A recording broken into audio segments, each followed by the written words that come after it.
Welcome back, and thanks for doing that exercise. The goal of the exercise is to have as many people with pluses in the circle next to us as possible. Those people light us up. If the people in the closest circle don't light us up, we need to work to get the relationship where it's nurturing, or we need to let go of the relationship. And if we have a lot of people in the outer circles with pluses by their name, we need to figure out a way to see them more often.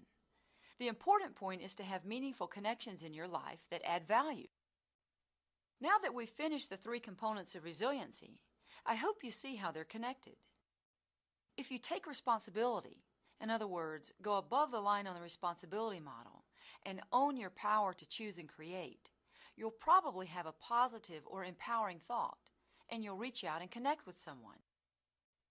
On the other hand, if in response to a difficult situation you go below the line on the responsibility model, you will have a negative or disempowering interpretation and withdraw from the people around you. Do you see how all three components are connected? So with respect to difficult situations in your life, keep asking yourself, how will I take responsibility? How can I create more empowering thoughts about the situation? And how can I use the meaningful connections in my life to help me with the situation? Now, if you commit to taking responsibility, focusing on empowering thoughts and creating meaningful connections, and practice on a daily basis, here's what I promise you will happen. Things that once bothered you will not bother you as much. You'll notice that your response to an activating or stressful situation that used to push you down to a lower level of functioning, now, after applying these principles, will not push you down as much. Of course, you may have a few unique stressful situations that continue to disrupt you as much as they used to prior to this course. However, what used to take you 6 weeks to get over will now take you 6 days. Or if it used to take you 6 days, now it might take 6 hours. What used to take 6 hours now might take 6 minutes. So 2 things will happen. First, many stressful situations that used to bother you won't bother you as much. And second, although there will be some situations in your life that still bother you just as much, you'll find that you recover much more quickly. Trust me on that. I promise you it will happen. If you consistently practice taking responsibility, thinking in empowering ways, and connecting with other people, you will get a stronger and stronger foundation of resilience. Now, what do I mean by foundation of resilience? Let me give you an example. A few years ago, my younger daughter wanted to play basketball. She couldn't shoot a layup at all, didn't know which foot to push off or which hand to go up. When you learn any new skill, it's difficult in the beginning. Yet she was committed to success, so she practiced. The result, she now loves basketball and can shoot a layup without even thinking. It's become automatic for her, a part of who she is. Likewise, as you continue to practice the 3 components of being a resilient individual, over time, taking responsibility will become automatic. You might think for a minute, oh, I'm blaming someone else or shaming myself, but you'll be able to let it go a lot faster. It's like when you say to yourself, these kids are driving me crazy, and then you remember, oh, I'm allowing these kids to drive me crazy. What can I do besides go crazy? You'll find yourself owning your power to choose and create a lot quicker. The more you take responsibility and use the ABCDE thinking model, you'll start to realize that you want to have an empowering thought because you want to feel better and you want your behavior to go above the line. You want to connect with people because when you connect with people, your thoughts are more empowering and your behavior is more likely to go above the line. When I first developed this course, I was really doing it just to help myself. I was in school studying to be a psychotherapist and realized that all I needed to do was take responsibility, think positively, and create more meaningful connections with others. And in a lot of situations, I could do it. But in really tough situations, I couldn't. Fortunately, several years later, I met psychologist Richard Schwartz and discovered the missing link. It's called self-leadership. I now believe that to really grow and thrive to a higher level of functioning, you must have yourself present. Our self is our inner leader. It's similar to what others have called mindfulness, being in the flow. following your bliss, or having a secure sense of self. However, it's different from these descriptions in that the self is an active, compassionate leader, much like the leader in a family, a school, a community, or an athletic team, rather than a non-assertive, non-judgmental observer or witness. It is this active leading by the self that enables each of us to transform stressful situations into opportunities for growth. I'm going to describe 9 characteristics of self-leadership. They all start with the letter C, so they'll be easy for you to remember. The first and most important characteristic is calm.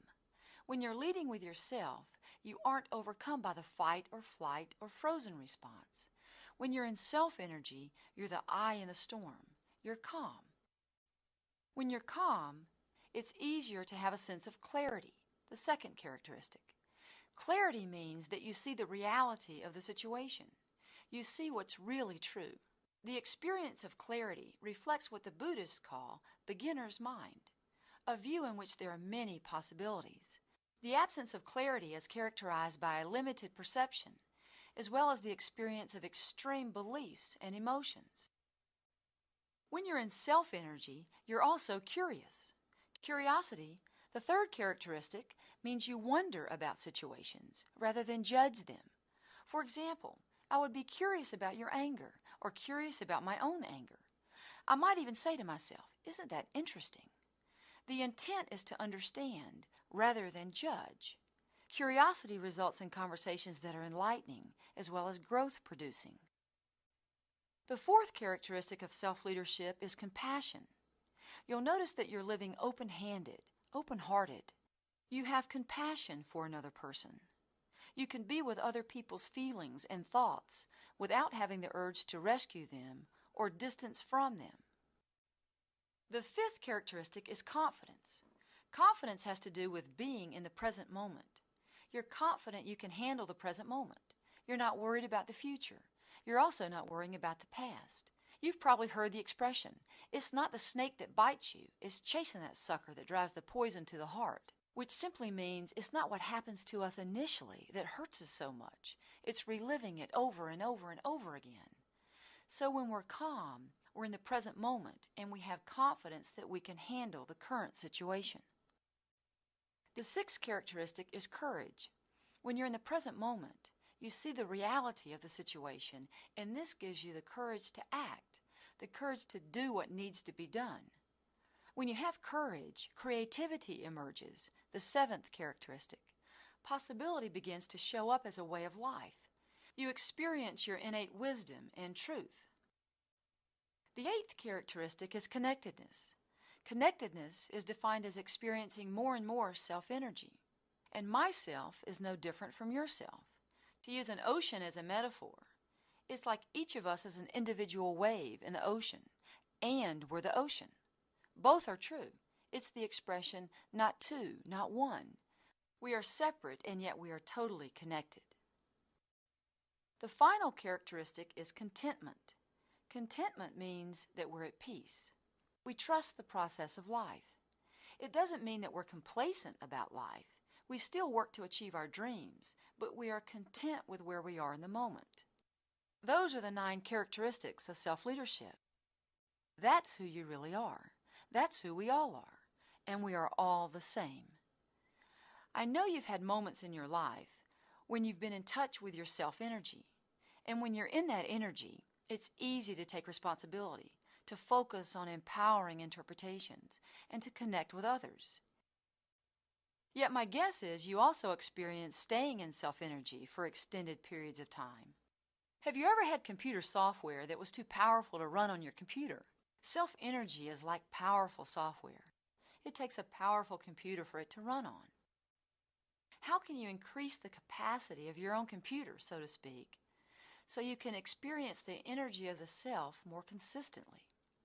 You practice taking responsibility, thinking in empowering ways, and connecting with others. The more you practice, the stronger your foundation of resilience becomes, and the more you can access the energy of self.